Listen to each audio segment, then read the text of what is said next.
island country's agricultural season was ruined by the worst drought in a decade. Now, because of that drought, more than 1 million people in southern Madagascar will need food aid this year.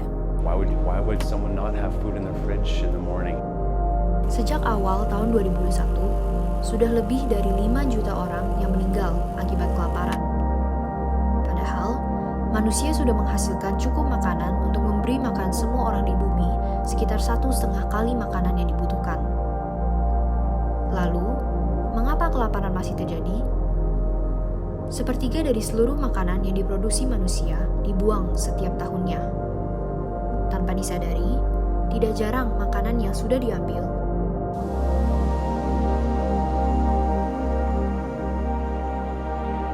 terbuang begitu saja karena tidak habis. Selain sia-sia, sampah makanan yang kita hasilkan akan berakhir di tempat pembuangan akhir atau TPA. Ketika tertumbuk di TPA, sampah makanan akan menghasilkan gas-gas rumah kaca seperti gas metana dan karbon dioksida yang akan mengakibatkan masalah lingkungan baru. Lalu, apa yang bisa kita lakukan?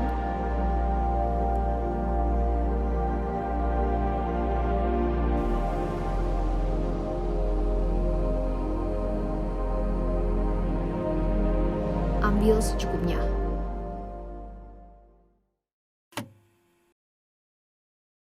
Perubahan iklim bukanlah suatu hal yang sepele, karena sebagian besar kerusakan lingkungan seperti kekeringan, hutan gundul, dan es yang mencair disebabkan oleh perubahan iklim secara drastis. Perubahan iklim ini tidak hanya berdampak kepada kerusakan lingkungan, terlebih lagi berdampak kepada kelangsungan hidup manusia. Laporan Food Sustainable Index (FSI) 2016 menempatkan Indonesia pada urutan kedua sebagai negara yang paling banyak membuang makanan dan menjadi penghasil sampah makanan terbesar kedua setelah Saudi Arabia. Per tahun, setiap individu di Indonesia membuang 300 kg makanan mereka. Bila diestimasikan dengan jumlah penduduk Indonesia mencapai 270 juta jiwa, maka hasil limbah makanan yang dibuang mencapai 81 juta ton per tahun. Proses makanan dibuang atau yang biasa disebut dengan food loss tidak hanya terjadi pada saat aktivitas kita makan. Proses ini sudah dimulai sejak tahap pengolahan sampai dengan proses distribusi.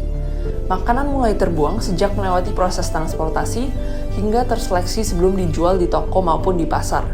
Makanan kemudian terbuang pada saat proses pengolahan dan terseleksi lagi saat dimasak. Puncak dari proses ini adalah pada saat kita makan. Limbah makanan yang terbuang pada saat proses produksi, distribusi, dan pada saat makan akan menghasilkan gas rumah kaca yaitu karbon dioksida atau CO2 dan zat metana atau CH4. Gas rumah kaca ini cukup signifikan mengakibatkan pemanasan global atau disebut juga dengan global warming yang berakibat pada perubahan iklim. Limbah makanan yang berada di tempat pembuangan menghasilkan zat metana dalam jumlah yang sangat besar. Zat ini lebih berdampak pada pemanasan global dibandingkan dengan CO2. Perubahan iklim secara sadar sudah kita rasakan pada saat ini, ditandai dengan peningkatan suhu bumi, peningkatan permukaan air laut, cuaca ekstrim, bencana banjir, dan longsor. Mengawali tahun 2021, Indonesia mengalami banyak bencana ekologis yang diakibatkan oleh perubahan iklim.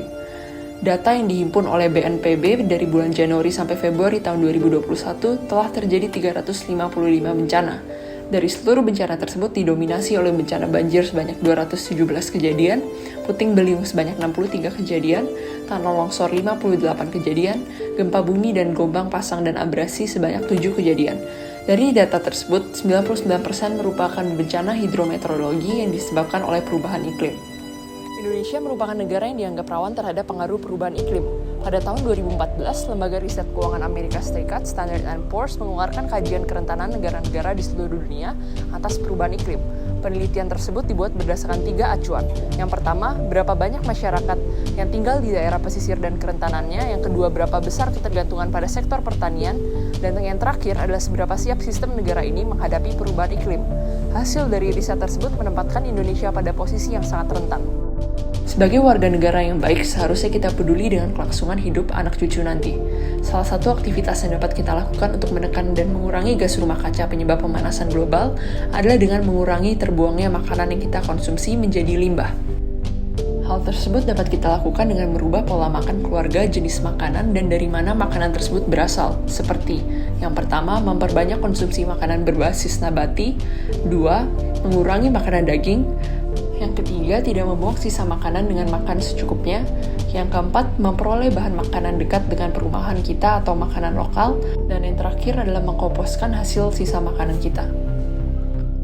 Makanan yang ramah iklim banyak terdapat di sekitar kita. Makanan tersebut tidak harus mahal, namun harus sehat dan terpenuhi unsur gizi serta untuk melestarikan alam sebagai tujuan utamanya.